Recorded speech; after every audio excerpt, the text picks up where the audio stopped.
To live, each of us needs food, clothing, and shelter. We build our shields: wood, metal, brick, and concrete, just to name a few.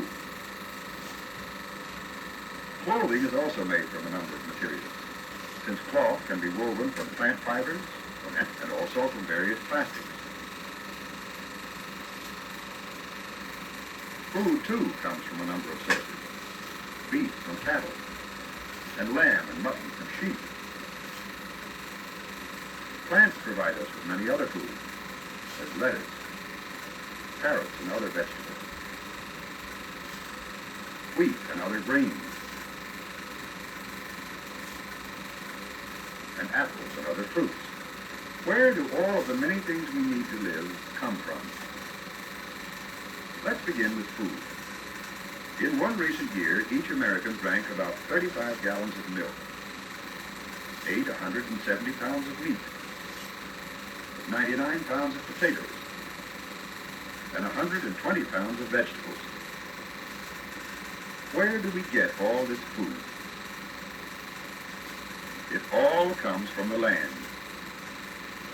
We grow vegetables on land with good soil. Much of this land is located in intermediate or warm climates, and where there's plenty of water.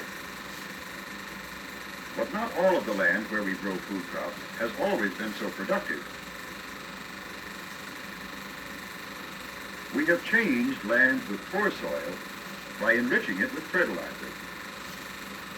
When this is done properly, we can grow fine vegetable crops or fruit crops on land that once supported very few cultivated plants.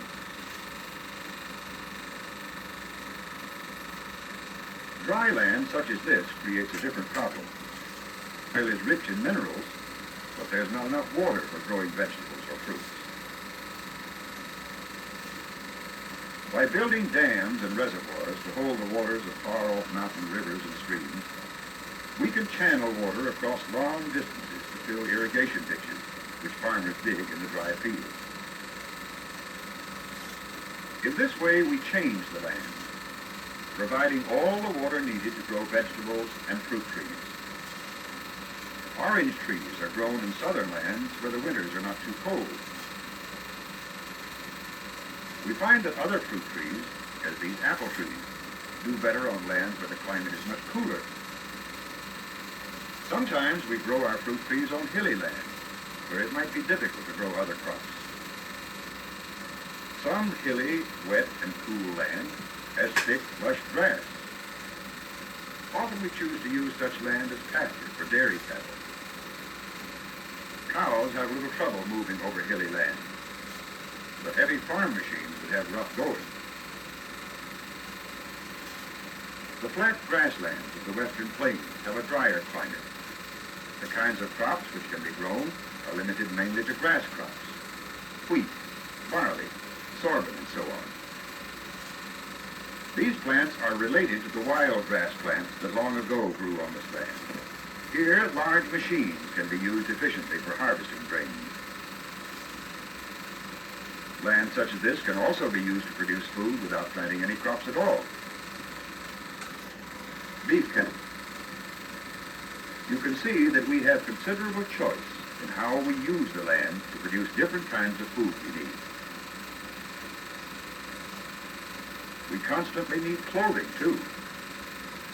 For example, in one recent year, Americans used 540 million shirts and blouses, 240 million trousers and skirts, 2 billion pairs of socks, and 620 million pairs of shoes.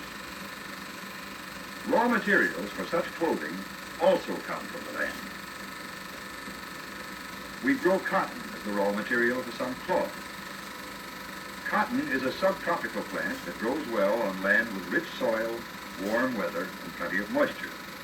The same kind of land on which we might plant vegetables.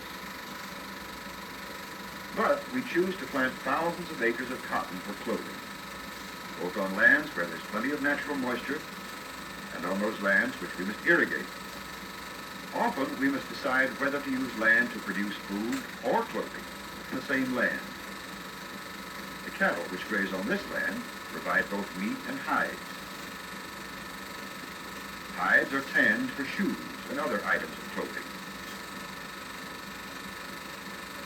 But with sheep, some breeds are better for wool, which we weave into cloth, while other breeds of sheep are better for meat.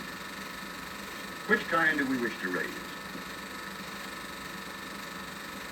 We are constantly making decisions about how we're going to use the land for producing food and clothing.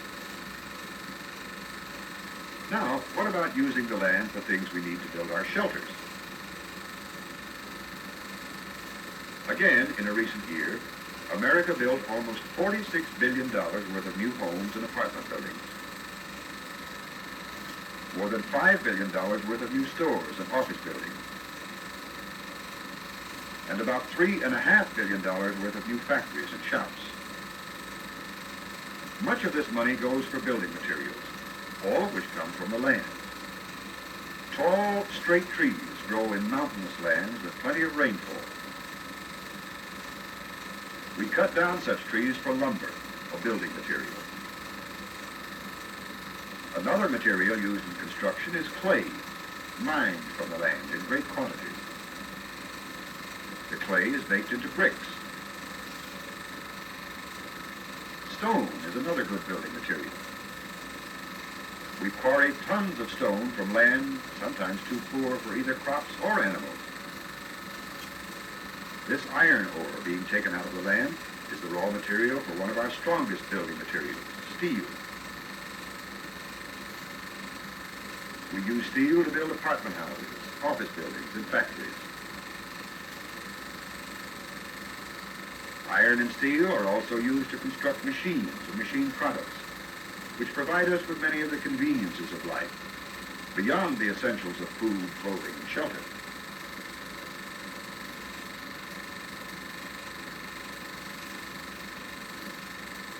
Many modern products are made of plastics and other synthetic materials, which are chemically processed from coal and other minerals, as petroleum and natural gas. These substances also provide the fuels needed to run our machines.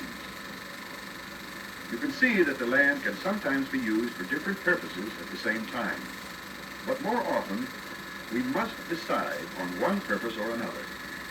To use it for raising beef, or to use it for petroleum, to use it to grow cotton, or to use it for growing wheat. Another choice we have is to save, to conserve some of our land.